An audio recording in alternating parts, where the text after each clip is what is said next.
তো দেখো আজকে যখন সকাল সকাল ঘুম থেকে উঠে দেখি আমার বাড়িতে আজকে সকালবেলা কেউ ছিল না, কারণ যে যার কাজে চলে গেছিলো।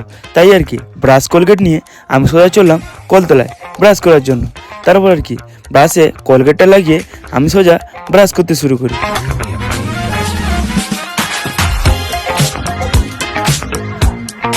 তারপর ব্রাশটা করে এসে আমি সোজা চললাম ফ্রিজের দিকে, কারণ আজকে আমাকে নিজের খাবার নিজেকেই বানাতে হবে। যেহেতু আজকে বাড়িতে কেউ ছিল না, তাই মা আমাকে বললো যে কালকের রাতের ময়দাটা বেশি হয়ে গেছিলো, তুই সেইটা দিয়ে পরোটা বানিয়ে খা। তাই আর কি সব জিনিসপত্র নিয়ে বসে বললাম পরোটা বানাতে। দেখো সত্যি বলতে আমি জানতামই না যে একটা পরোটা বানাতে এত কষ্ট হয়।